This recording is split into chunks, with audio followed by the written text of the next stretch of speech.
This channel does not promote any violent, harmful, or illegal activities. All content provided by this channel is meant for an educational purpose only. SIR প্রক্রিয়াতে বিপুল সারা দেশে 12 রাজ্যে 50 কোটির বেশি enumeration form বিলি। সবচেয়ে বেশি form বিলি হয়েছে উত্তরপ্রদেশে। আমরা এই নিয়ে আরো বিস্তারিত জানবো। শ্রাবন্তী রয়েছেন আমাদের সঙ্গে। শ্রাবন্তী, এখনো পর্যন্ত পরিসংখ্যান যা বলছে সবচেয়ে বেশি ফর্ম বিলি হয়েছে উত্তরপ্রদেশে, আর কি কি তথ্য উঠে আসছে SIR নিয়ে? দেখো, গোটা দেশ জুড়ে যে একটা বিপুল সাড়া, সেটা এই এনুমারেশন ফর্মের যে সংখ্যা রয়েছে সেটাতেই স্পষ্ট হয়েছে। 50 কোটি ইলেক্টর্স যারা রয়েছেন তারা এই এনুমারেশন ফর্ম নিয়েছেন গোটা দেশ জুড়ে, এবং সেখানে পশ্চিমবঙ্গের ক্ষেত্রেও সংখ্যাটা খারাপ নয়।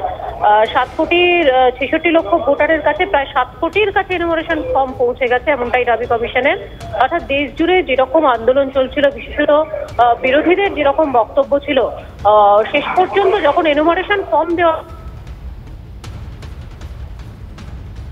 শ্রাবন্তী, আমাদের যোগাযোগ বিচ্ছিন্ন হয়ে গিয়েছে। আমি আপনাদের আরও একবার জানাবো, 12 রাজ্যে 50 কোটিরও বেশি এনুমারেশন ফর্ম বিলি। সব থেকে বেশি ফর্ম বিলি হয়েছে উত্তরপ্রদেশে। যোগী রাজ্যে 15 কোটির বেশি এনুমারেশন ফর্ম বিলি হয়েছে। আর নির্বাচন কমিশন যেটা জানাচ্ছে যে পশ্চিমবঙ্গে ইতিমধ্যেই ফর্ম বিলি হয়েছে 7 কোটি 63 লক্ষ। 100% ফর্ম বিলি হয়েছে গোয়ায়।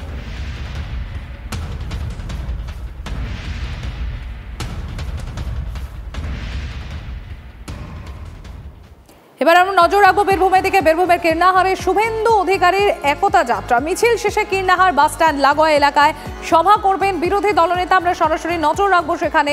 হিমাদ্রি রয়েছেন আমাদের আমরা হিমাদ্রির কাছে যাব, তবে তার আগে শুভেন্দু অধিকারী কি বলছেন একবার শুনি। পার্টির সংকল্পপত্র বেরোবে, সেখানে আমি প্রপোজ করব এজ রিল্যাক্সেশন দেওয়ার জন্য। অন্তত 3 বছর এজ রিল্যাক্সেশন দিতে হবে।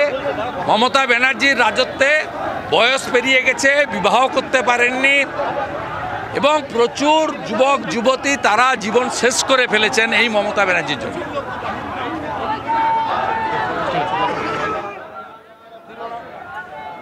হিমাদ্রি রয়েছেন আমাদের সঙ্গে। হিমাদ্রি, শুভেন্দু অধিকারী এজ রিল্যাক্সেশন নিয়ে কিছু বলতে চাইছিলেন, ঠিক কি দাবি তার, কি বললেন তিনি, কি বার্তা দিলেন এই একতা যাত্রা থেকে?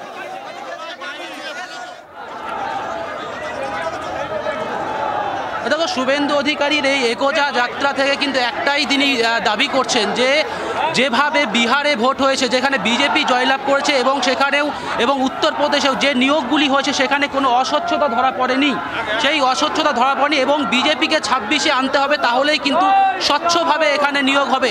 যে কথা শিক্ষামন্ত্রী বলেছেন যে 0 পদ বাড়ানো হবে যারা যোগ্য তাদের জন্য, সেক্ষেত্রেও তিনি বললেন শিক্ষামন্ত্রী মিথ্যা কথা বলছেন, এমনটা কোনোদিনই তিনি করবেন না। সব মিলিয়ে কিন্তু এই নানুরের মাটিতে দাঁড়িয়ে তীব্র আক্রমণ করছেন একদিকে বিজেপিকে, কারণ নানুরের গড় এই কীর্ণাহার, সেখানে কিন্তু নানুর কিন্তু কাজল শেখ তিনি বারবার দাবি করেন যে একচ্ছত্র আধিপত্য, সে বিষয়েও তিনি কাজল শেখকেও কটাক্ষ করলেন, বাচ্চা ছেলে বলে কটাক্ষ করলেন।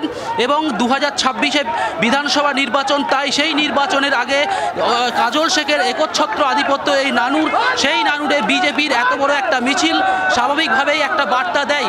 এবং বিজেপির যারা নেতাকর্মী রয়েছেন তারা দাবি করছেন যে 2026 সালে এখানে পদ্মফুল ফুটবে, এবং সেটা তারা নিশ্চিত। সে কারণেই বিরোধী দলনেতা তিনি এখানে এসেছেন। প্রায় 2 কিলোমিটার পদযাত্রা করা হচ্ছে। এই 2 কিলোমিটার পদযাত্রার পর যে কীর্ণাহার বাস স্ট্যান্ড রয়েছে সেখানে গিয়ে একটি পথসভা করবেন। সেখান থেকেও কিন্তু বীরভূমবাসীর জন্য সেখান থেকে কিন্তু একাধিক বার্তা দেবেন, এমনটাই মনে করা হচ্ছে।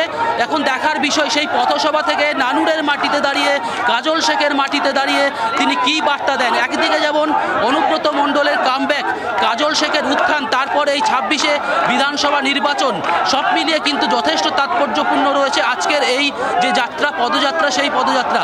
এবং বিজেপির যারা নেতৃত্ব রয়েছেন বা কর্মী রয়েছেন তারাও কিন্তু এটা এক কথায় মানছেন যে নানুরের মাটিতে এত সংখ্যক বিজেপির লোকজন এর আগে হয়তো সম্ভবত হয়নি। সব মিলিয়ে তারা উৎসাহী রয়েছেন এই মুহূর্তে। এবং শুভেন্দু অধিকারী, জগন্নাথ চট্টোপাধ্যায়, ধ্রুব সাহা বা অন্যান্য যারা নেতৃত্ব রয়েছেন তারা সকলেই কিন্তু এই মুহূর্তে সেই পদযাত্রায় পা মিলিয়েছেন, সেই ছবিই কিন্তু দেখা যাচ্ছে। এবং প্রায় 2 কিলোমিটার পদযাত্রা তিনি প্রথমে রুট ছোট করা হয়েছিল, তারপরেও তিনি 2 কিলোমিটার তিনি নিজে ঠিক করেছেন, এবং 2 কিলোমিটার জোরেই তিনি পদযাত্রা